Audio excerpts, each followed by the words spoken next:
We've got a number of visitors here, and I'm pleased to see the visitors and those who have come to support Anna and Tim. But we've got a lot of people away. I know there's a few that are not well, and I ask that you keep them in your prayers as well. There's a few of our ladies away at a women's conference up on the Gold Coast, and we ask, blessing for them as well. But today we're going to talk about marriage, because it relates to families and it relates to children as well. Last week we talked about the way society is viewing marriage today in our regional meeting, which brought up a few questions and a few things that we struggle with. So today I want to talk about marriage as a sign. Marriage as a sign. What kind of sign? What does a sign do? And thanks for handing those out. This is our study for this week. And remember that we're looking at our biblical beliefs and how they bring us closer to God. So, and we didn't really cover this last week. We are going to touch on a couple of things that was mentioned last week. But we're going to look at how marriage is a sign. A sign to what, you ask? Well, hopefully we'll see what marriage is a sign to. But first of all, I want to look at how marriage is portrayed in the first book of the Bible. You know what's really interesting is that we have this correlation between the first and second chapter in Genesis and the first and second chapter in the Gospel of John. Now, if I was to ask you what was the last book ever written in the Bible, what would you say it was? How many say it's Revelation? Not many people are wanting to put up their hands. Most people, I find, believe that Revelation was the last book, and we actually can date the book of Revelation to 92 AD that it was actually written. But, scholars today believe that John's Gospel was written after that. And if that is the case, well, then it would make John the last book written. And when we look at Genesis, the first in the Bible, and look at John as the last one, we're going to look at some parallels between those two, especially the first two chapters of Genesis with the last two chapters of John's Gospel. I was nearly going to say Revelation then, but the last two chapters of John's Gospel. And we're going to see something that's very important. And it's interesting when we look at these last two that we're going to see three main things that are portrayed in both. So what we have in chapter 1 of Genesis is God creating the world. And we find that light was the first thing that was created. If we go over to John's Gospel, we find that in chapter 1, Jesus is portrayed as a new creation. And we find that he was the one who brought light into the darkness. So we find John's Gospel mirroring the start of Genesis. We also find in Genesis chapter 2 that marriage is portrayed. We also find in John's Gospel in John chapter 2 that we have a marriage ceremony, and we're going to see how that marriage ceremony is actually a sign that points to something else. A few weeks ago we looked at the Sabbath. The Sabbath in the start of Genesis chapter 2, but we also saw that in John's Gospel, the whole of it, Jesus does numerous amounts of healing on the Sabbath, and he also finishes his work on a sixth day, and he himself rested just as God did, and mirroring the time at creation when God's work was finished and he rested. Jesus also finished his work in John's Gospel, and he also rested. So we find those three main things that correlate between John's Gospel and the first 2 chapters in Genesis. And when I think about that, and I think about what it tells us in Revelation 12 and verse 12, that the heavens are rejoicing because they don't have to deal with the devil anymore, but woe to the earth because the devil knows his time is short, and so he wants to attack God's people. We've certainly seen the attacks on God's people this week just in our region. Some very difficult things happening in our time. So we see, if the devil's going to attack us, what would he want to attack?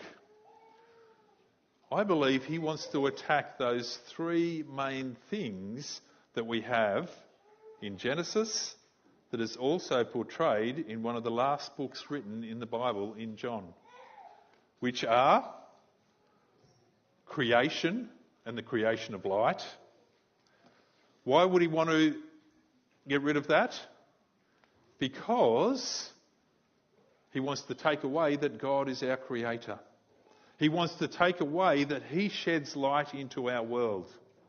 He also wants to take away that Jesus is a new recreation for us, and he sheds light into the darkness of this world, into the things that we are dealing with. He would want to get rid of that. We saw a couple of weeks ago how he wants to get rid of the Sabbath, because the Sabbath points to those 2 aspects of Jesus, that he is our creator and our redeemer. But what about marriage? Do you think the devil is attacking our marriages today? Our marriages also resemble a picture of God that I want to show us today. And I believe that the devil also wants to attack our marriages today for this very reason. So let's take a look. Let's open our Bibles in Genesis chapter 1. And we're going to pick up a few things here in Genesis chapter 1 and verse 26. Genesis chapter 1, 26 says, "Then God said, 'Let us make man in our image, according to our likeness. Let him have dominion over the fish of the sea, over the birds of the air, over the cattle and all that is in the earth, and all the creeping things on earth.' So God created man in his own image. In the image of God he created him. Male and female he created them." Now it's interesting, in this first part we find that we are created in the image of God. What kind of image is that? Well, maybe it's that God has eyes like ours and a mouth and a nose But you know, it doesn't talk about that here. He says, "Let us." This is God saying, "Let us." So God is plural. God says, "Let us make man in our image." So the image of God is more than one, isn't it? The image of God is plural. Let us make man in our image. Now guess what? He said, let them make male and female. So male and female have attributes of God. And I'm so glad that I have my wife with me to ground me and to reveal some certain aspects of my ministry that I need to pick up on, that I sometimes neglect. And this really come up when we were called into the station on Monday night to deal with some officers that were dealing with some difficult things, and we're there to help them. But before we went there in the day, before we had this meeting with the officers that had to deal with this very serious incident, and you know, it was the females that actually brought out the things that we should do to help them to be able to feel relaxed and to be in a space of feeling able to share and to feel cared for. And I was thinking, you know, the female aspect is more of an emotional aspect. Men are fix-it. And when I was in there with the commander, and the commander saying, yeah, we need to do this, this, this and this, and the female says, well, you know what, we should actually do this and this too, because this will help them to feel special and loved. And I thought, wow, when you brought those two aspects in together, we're able to care for them in a more holistic way. And so when it says here that we were created in the image of God, and we created male and female, both the female and the male show attributes of God, which reveal his image. Then it tells us to be fruitful and multiply. We can only be fruitful and multiplying between male and female. That's the way that God designed us to be, and that's the way that God designed marriage. And I love chapter 2 because chapter 2 portrays that Adam was by himself when he was naming the animals, and the animals were coming to him in 2 by 2. So the animals all had their opposites, but Adam started to realise there's something missing in his life. And so God says, I'm going to make a helpmate for you. I'm going to make someone to be with you. And in that process, what he does is he takes the rib from Adam. Have you ever thought much about why the rib was chosen? A lot of people say because it wasn't from the head to rule over, and it wasn't from the foot to be trodden underneath. And I agree with that as well, but there is another aspect of what a rib does. It protects the actual vital organs of a person.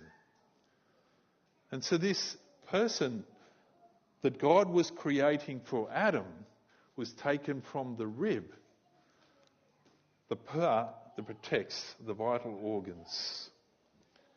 So it shows this oneness, the way that God created male and female. And later on in verse 24 of chapter 2, and I'll get you to have a look at it, 24 chapter 2, says, therefore a man shall leave his father and mother and be joined to his wife, and the two will become one flesh. 3 active words here. They were to leave. They were to join. Now, was Adam leaving? No, he wasn't, but he's sharing how marriage is going to be down the track. They would leave their father and their mother, and then they would join, and the two would become one. And it was this environment that God wanted us to bring children into. This environment of both male and female, so we have both aspects of the image of God, and we're able to bring up our children in that image. So that's what we find in the first 2 chapters of Genesis, just very briefly. Now I want us to go over to John's Gospel, and I want us to have a look at marriage in John's Gospel. John chapter 2. Actually, before we go to John chapter 2, we need to understand, because John does something with his miracles. So let's come over to John chapter 20. John chapter 20. John chapter 20 and verse 30. And it says there, and truly Jesus did many other signs in the presence of his disciples, which are not written in this book. What are they called? Signs. What are signs? What are the signs that John is talking about here? Anyone got a clue? Want to call it out? Miracles, I heard, yes. So why would John call a miracle a sign? What does it say in the next verse? But these are written that you may believe that Jesus Christ is the Son of God, and that by believing you will have life in his name. So John, when he was writing his gospel, and John's gospel is far different to Matthew, Mark and Luke, but John, when he was writing his gospel, his intent in his heart was so that we would believe, because when we believe, we have life in Jesus' name. So guess what he did? He chose 7 miracles. He chose 7 miracles, and he didn't call them miracles, he actually called them signs. He said there was plenty more, but he actually chose these miracles because he saw them as signs that pointed to an aspect of Jesus' ministry on this earth. So what did he want us to see? That through the miracle, that this miracle points to something else. That this miracle points to an aspect of what Jesus does for you and for I in his work of salvation for us. So the very first one that he records was at a marriage feast. The first miracle that he calls a sign to help us to believe is at a marriage feast. Now I'm just going to read this story to you, and I want you to follow along as we read. And I want you to look for aspects about this passage that might jump out at you that help us to see where this sign is actually pointing. Remember, a sign is not the actual event or place. You know, if I drive out of here and up there and I find that Ballina is in that direction, am I at Ballina? No. It's just the sign that points to where Ballina is. So as we read this miracle that John wants us to see as a sign, let's see if we can work out what this sign represents. John chapter 2, and I'm reading in verse 1. And on the third day there was a wedding in Cana of Galilee, and the mother of Jesus was there. Now both Jesus and his disciples were invited to the wedding. And when they ran out of wine, the mother of Jesus said to him, "They have no wine." Then Jesus said to her, "Woman, what does your concern have to do with me? My hour has not yet come." His mother said to the servants, "Whatever he says, do it." Now there were set there 6 water pots of stone according to the manner of purification of the Jews, containing 20 to 30 gallons apiece. And he said to them, "Draw some out and take it to the master of the feast." And they took it. And when the master of the feast had tasted the water that had been made wine, he did not know where it had come from. And he said to him, "Every man at the beginning sets the good wine, and when the guests are well drunk, the inferior. You have kept the good wine until now."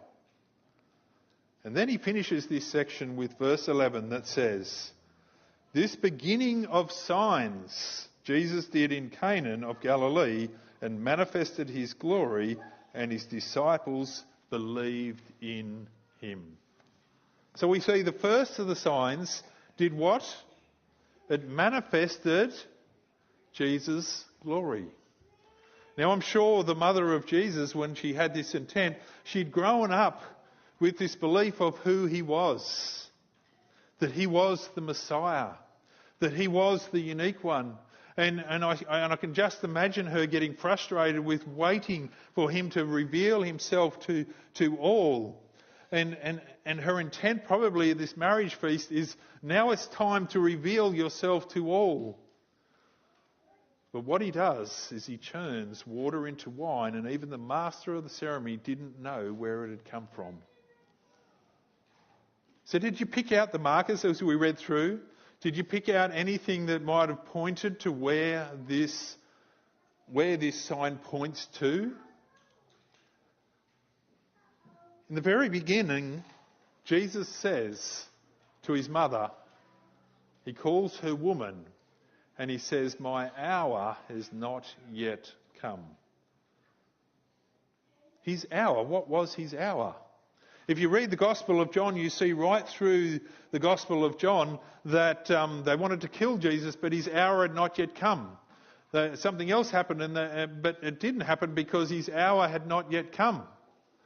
And then from chapter 12 and 13 onwards, we find that his hour had now come. His hour to be crucified. His hour to be crucified on the cross. So this sign then, maybe it's pointing to when Jesus was crucified on the cross. Because the last part we saw there was that what happened? It was the beginning of signs that Jesus did in Galilee, and it manifested his glory. We only have to read John's Gospel and we discover what the glory of God is. It's actually his character. And that's what I actually believe, that we were created in the beginning of time. We were created in the character of God, in this unconditional love for others. And so here we find that this pointed to when his hour would come, and this pointed to when his glory would be revealed. John 17, we find Jesus praying the prayer, and in that prayer he says, "Glorify me with the glory that we had with you from the beginning of the world." Jesus is wanting to reveal his true character. And through dying on the cross for you and for me, it reveals that God has a character that cares more for you than he does for himself. He says this glory is something that we had in the beginning before the world was, but obviously that glory was veiled. And the devil tries to snuff out that light. And remember, in creation story, the first thing that came to this earth was light to the darkness. And Jesus, when he was portrayed as coming in John chapter 1, he was the light that was going to shed light into our lives. So here we find that this sign points to when Jesus comes and dies for you and for me. We're going to reveal some of the other things, but first I want us to read the passage in John where this actually happens. So let's turn over to John chapter 19, and we're going to see if there's some similar things that were brought out in the other passage that we haven't talked about yet. John chapter 19, and from verse 25 to 27, we find that Jesus was there with the other women, and the disciple was there, and Jesus calls his mother woman, and he gets John to look after his mother. And then in verse 28 it says, "After this, Jesus, knowing that all things were now accomplished, said in the scriptures that it might be fulfilled, 'I thirst.'" Guess what? We have someone thirsty, just like we had in the first one. Verse 29 says, "Now there was a vessel full of sour wine that was sitting there, and they filled the sponge with the sour wine, put it on hyssop, and put it to his mouth. And when Jesus had received the sour wine, he said, 'It is finished.' Bowing his head, he gave up his spirit. Therefore, because it was the preparation day, and that the body should not remain on the Sabbath, because the Sabbath was a high day, the Jews asked Pilate that their legs might be broken, and that they might be taken away. The soldiers came to the first and broke the legs of the first, and then to the other and was crucified with him. But when they came to Jesus and saw that he was already dead, they did not break his legs. But one of the soldiers pierced his side with a spear, and immediately blood and water came out. And he who has testified, and his testimony is true, and he knows he is telling the truth, so that you may believe." Now, did you pick up the similarities between this passage and the second one? We see that this clearly points to the time when Jesus would be put on the cross. His hour had now come, it tells us in chapter 17. He calls his mother woman again. People think that this is a little bit demeaning, but this is actually very beautiful, because the promise was made that the seed would come through the woman. And so Jesus is saying, "Woman, your seed has come." So she is called woman because she was the one, the birth, the seed, the Messiah that was to save humanity.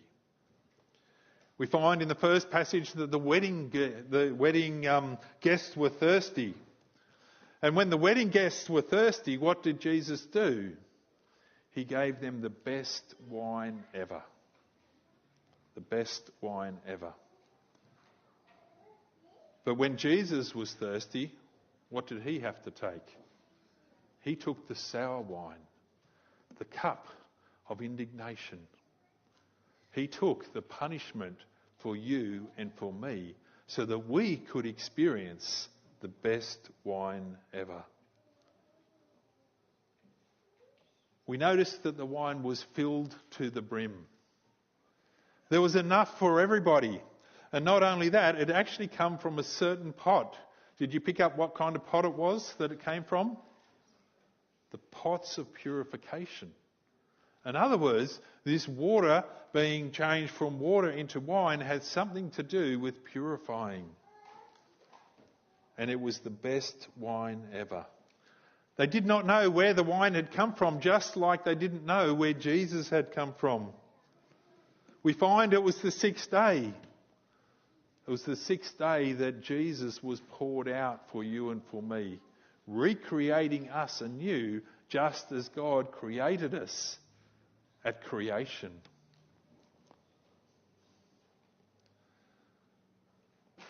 And by Jesus giving his life for yours, it revealed his glory. Wow. So what's all this got to do with marriage? Between a male and a female and being able to reproduce. What's this got to do with God instigating marriage in the very beginning of time? What's this got to do with why he did that? Well, the beautiful thing that John also brings out is that Jesus uses marriage language to portray his union with us. The most sacred thing that we have on this earth, Jesus used so that we would get a greater understanding of him. And it's through this recreation process that we get to procreate and experience the love that we have for our children. Just watching those slides with Tim and Anna, you could see in their faces the love that they have for Chloe. And that resembles the love that God has for us. So we get a picture of that. We get to understand that more. And I only understood that more when I experienced children myself in my own life, that I go, wow, I know how much I love them. I know how much they frustrate me sometimes, but my love doesn't diminish. Wow, God is like that with me. So through this marriage union, we get to procreate and we get to experience that love the same as what God has shown us. But Jesus also revealed that his reconnection with us is like a marriage ceremony. Remember in John 14, 1-3, what does it say there? Jesus is leaving his disciples. He's announcing that he's leaving. He says, "Let not your heart be troubled.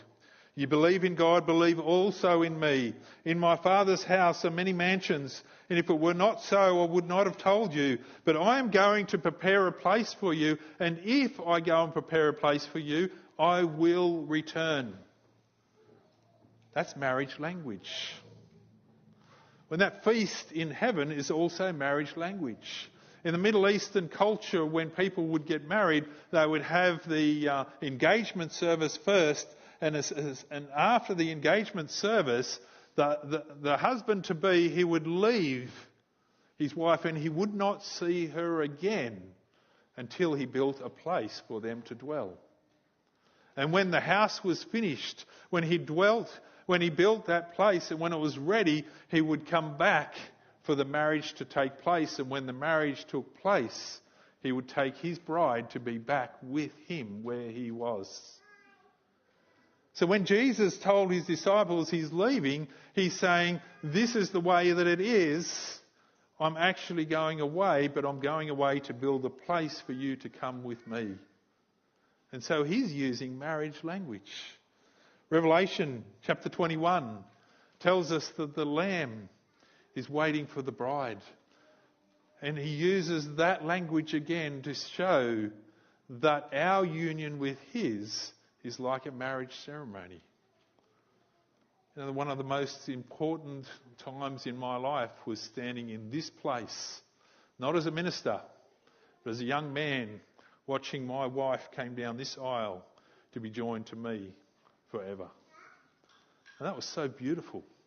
And that's the language that God uses. That's what God designed when he made us male and female to be able to procreate and to experience to a greater extent what God has said. So when we see that in Genesis he introduces marriage and what it is and who it's between, John, one of the last books written in the Bible, reaffirms that it is a sacred ceremony between a husband and a wife to have children, to experience those things. So we find that marriage is between a male and a female. And it was instigated in the beginning of time by God himself. It was his gift to us. And through that procreation theory, we get to experience the pure love that God has for each one of us. Marriage was unique. And it was designed that we would bring up children in that loving relationship between a husband and a wife. To give them the true image of God. And then they are made to leave their mother and father and cleave to their wife, and then the two become one flesh and also procreate. So the image of God is to be portrayed down through the generations, and the love that God has for us is to be experienced down through the ages. And Paul in Ephesians, when he talks about husbands and their role and wives and their role, he actually uses Christ as well when he says, "Husbands, love your wives as Christ loved the church and gave himself for her." Again, marriage relationships. Jesus uses this miracle in John chapter 2 to point to a time when he would be poured out for you and for me. And because of him pouring out, we notice that what came out? Blood and water.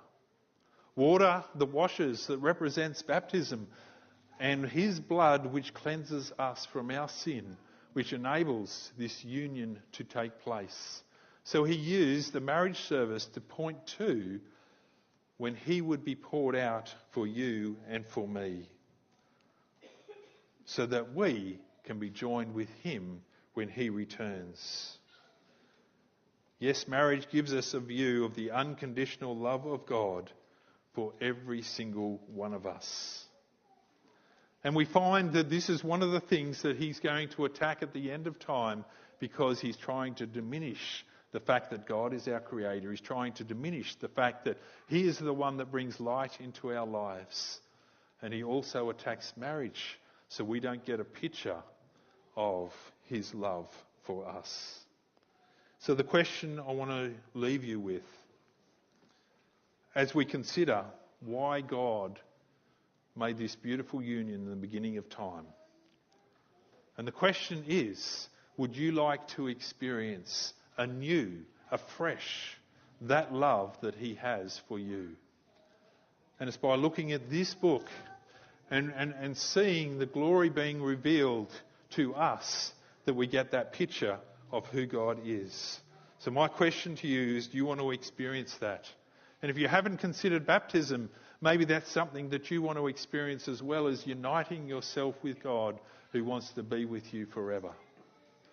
So if that's your desire, if you want a new and fresh understanding of God's love for you, or want to consider the other, I want to invite you to stand as we close this service with prayer.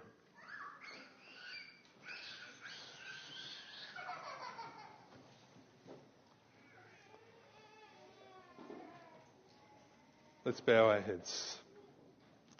Dear Father in heaven, I just want to thank you for the gift of marriage. I want to thank you for the gift of children. May we value them. May we see a greater picture of your love for us through them. And may you help us to love like you loved, is my prayer in Jesus' name. Amen.